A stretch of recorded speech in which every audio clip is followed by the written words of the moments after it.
Welcome to Joy and Happiness 2024. Story Two Worlds, A Journey of Transformation. Part 1 The Hustle of City Life. On the bustling streets of a thriving city, Dewey walks amidst the hurried crowd. The blaring car horns, the murmur of conversations, and the glaring lights seem to engulf him. Every day for Dewey begins at dawn when the alarm rings, a reminder that he must quickly prepare to face another long, pressure-filled day. As a marketing specialist at a large corporation, Dewey is constantly caught up in endless meetings, strategies, and a flood of unanswered emails. Despite having a comfortable apartment, a good salary, and lavish weekend parties, he still feels a deep emptiness inside. Sometimes, while sitting alone in a crowded coffee shop, he wonders, is this really all there is to life? Each night, returning home, Dewey faces the bright screen of his phone, scrolling through social media posts, comparing his life to others. It seems he has forgotten what it feels like to breathe in fresh air, to remember that the world outside is more than just office walls and electric lights. Part 2 The Escape Journey. One day, amidst the storm of work pressure, Dewey decided to stop. He requested a week off, packed a few clothes, and brought along an old tent and sleeping bag. He wanted to escape the city, leave everything behind. A fleeting thought crossed his mind: go camping. Dewey drove away from the city, leaving behind skyscrapers and busy streets. With each mile, he felt like shedding part of his burden. Finally, when he reached the pristine mountains, he stopped. Surrounding him were lush green trees. The silence was almost magical. He set up camp by a small stream. The sound of the flowing water seemed to welcome him. On the first night, Dewey sat by the campfire, the flickering flames lighting up his face. The crackling of dry wood and the gentle light of the stars above brought a peace he had long forgotten. He realized that it had been a long time since he simply sat quietly like this, letting his mind drift freely, not caught up in the whirl of work and technology. Part 3 Rediscovering Himself. In the following days, Dewey gradually adapted to this new rhythm of life. Each morning, he woke up early to watch the sunrise, breathe in the fresh air, and feel the cool breeze. He walked along the stream, listened to the birds chirping, and enjoyed the absolute tranquility that the city could never provide. Without the constant ringing of phones or the barrage of emails, Dewey began to feel life in a more genuine way. He took the time to reflect on himself, on the dreams and passions he once lost. In the evenings, he would sit by the fire, telling stories to himself and the stars above, as if chatting with long-lost friends. One evening, gazing up at the starry sky, Dye realized that life was not just an endless race to achieve success, fame, or money. What was more precious were the peaceful and happy moments he had missed all this time. Part 4 Returning and Changing. The week-long break flew by quickly, and Dewey had to return to his regular routine. But this time, he carried with him a different mindset. Back in the city, he no longer felt exhausted or empty as before. Dewey began to take time for himself, reducing unnecessary meetings, turning off his phone on weekends to enjoy the small moments with his family. He found ways to balance work and life, even occasionally rewarding himself with weekend excursions to recharge. Dewey realized that it wasn't necessary to abandon urban life, but it was essential to know when to pause, to let his mind relax and reconnect with nature. Modern life may bring many conveniences, but it also takes away the peace and serenity in our souls. Thanks to that trip, Dewey learned to appreciate tranquil moments and understood that true happiness doesn't come from the outside, but from an inner balance. Life's meaning. Life is like a scale, requiring a balance between the hustle of daily life and moments of tranquility. Dewey realized that true success isn't about achieving everything, but knowing how to enjoy the simple, precious things around. Sometimes, all it takes is to stop, take a deep breath, and listen to yourself, and we will find true happiness. In the end, it's not about how far you've gone, but what you found along the journey. And sometimes, what you discover is inner peace, something no material possession can buy.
Joy and Happiness 2024 would like to say goodbye and sincerely thank everyone for watching today's video.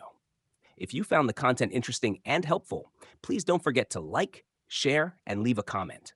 Your feedback is our motivation to keep improving and bringing even more amazing videos. Wishing you all joy and happiness. Don't forget to tune in for the next episode. See you soon.